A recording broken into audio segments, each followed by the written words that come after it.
എന്തുണ്ടെങ്കിലും അത് മാമിക്കെന്നോട് തുറന്നു പറയാലോ. ഈ വിവാഹം നടക്കണമെങ്കിൽ നീ അഖിലയ്ക്ക് 60 പവൻ സ്വർണം സ്ത്രീധനമായി കൊടുക്കണം. വിവാഹം കഴിഞ്ഞാലുടനെ താലിമാല ഒഴിച്ചുള്ള മുഴുവൻ സ്വർണവും എനിക്ക് എന്റെ സ്വാതന്ത്ര്യത്തിൽ കിട്ടണം. അത് 60 പവൻ ഉണ്ടാവുകയും വേണം.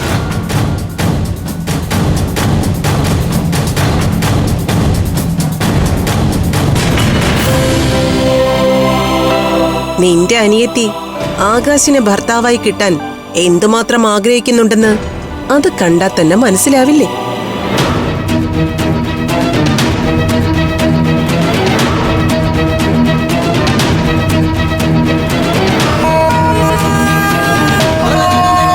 കല്യാണത്തിന് ശേഷം നിന്റെ അനിയത്തിയുടെ ജീവിതം അവൾ ആഗ്രഹിക്കുന്നത് പോലെ പോകണോ വേണ്ടയോ എന്ന് തീരുമാനിക്കുന്നത് ഞാനാ.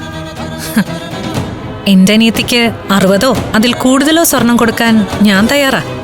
പക്ഷേ ആ സ്വർണം അവൾ കണിഞ്ഞു നടക്കാനും സമ്പാദ്യമായി അവളുടെ കയ്യിലിരിക്കാനുമാ ഞാൻ ആഗ്രഹിക്കുന്നത്. ഞാൻ ഈ സ്വർണത്തിന്റെ കാര്യത്തിൽ ഇപ്പോൾ വാശി പിടിക്കുന്നത് എന്തിനാണെന്ന് നിനക്ക് നന്നായി അറിയാലോ. നീ കാരണം ദിവ്യപ്രഭയുടെ സ്വർണത്തിന്റെ പേരിൽ ഞാൻ ബന്ധുക്കളുടെയും നാട്ടുകാരുടെയും മുന്നിൽ അന്ന് നാണം കെട്ടത്. അതിനുള്ള പരിഹാരം നീ തന്നെ കാണണം.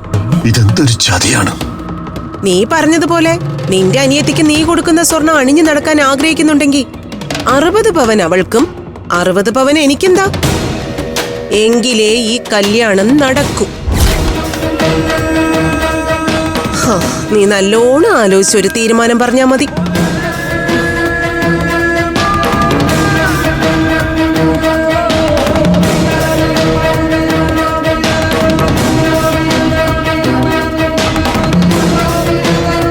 അമൃതമോളുടെ തീരുമാനം എന്തായിരിക്കും?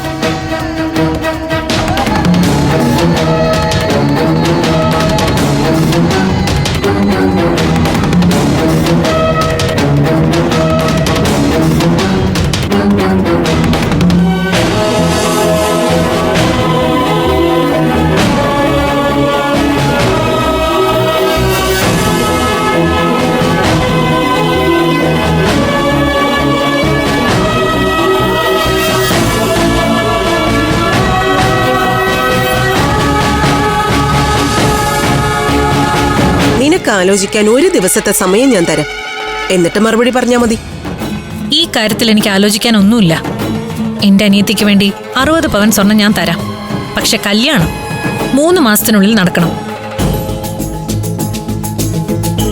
ഇന്ന് തൊട്ട് 100ാം ദിവസം ദിവ്യപ്രഭയുടെ സ്വർണം കൊടുക്കാന്ന് ഞാൻ വാക്കു കൊടുക്കാൻ പോവാ. നീ തരുന്ന 60 പവൻ സ്വർണം കിട്ടുന്ന നിമിഷം തന്നെ എന്റെ കുടുംബത്തിന്റെ ചുമതലകൾ മുഴുവൻ ഞാൻ അഖിലയ്ക്ക് കൊടുക്കും. ദേ, എന്റെ വീട്ടിൽ ഒരു മരുമകളുടെ സ്ഥാനം ആയിരിക്കില്ല അവക്ക്, ഒരു മകളുടേതായിരിക്കും.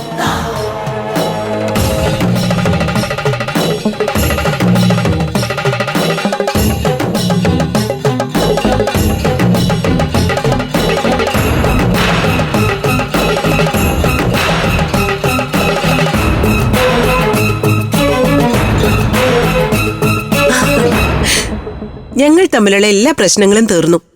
ഇവളിനി എനിക്ക് മകളാ.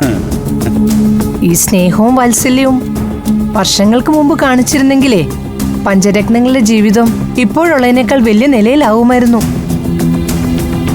അങ്ങനെ ചെയ്തിരുന്നെങ്കിൽ അംബികെ, നിന്റെ ജീവിതത്തിൽ ഒരു അർത്ഥം ഉണ്ടാവുമായിരുന്നു. അന്ന് പറ്റിയ തെറ്റ് ഞാൻ ഇപ്പൊ തിരുത്തുക ശ്യാമളെ. പഞ്ചരത്നത്തിൽ നിന്ന് ഒരാളെയെങ്കിലും എനിക്ക് മരുമകളായി കിട്ടാൻ പോവല്ലേ.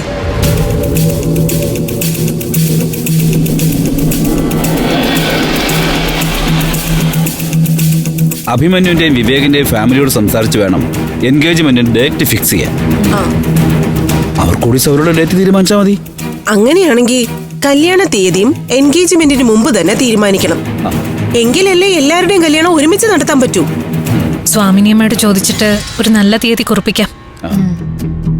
അമൃതയും അഭിമന്യു മുന്നിട്ടിറങ്ങിയ എല്ലാം വേഗം നടക്കും. അമ്മായിക്ക് അഖിലേക്കാൾ കാര്യമായോ അമൃതേച്ചിയെ? അല്ലെങ്കിലും എന്റെ മൂത്ത മരുമകളായി വന്ന് കേറേണ്ടിയിരുന്നത് ഇവളല്ലേ. ഫ്ലവേഴ്സ് ഒരുക്കുന്ന കാഴ്ച വസന്തം യൂട്യൂബിൽ പ്രേക്ഷകർക്ക് ലൈവായി കാണാം. ഫ്ലവേഴ്സ് കോമഡിയിൽ ജോയിൻ ചെയ്യൂ, ആസ്വദിക്കൂ.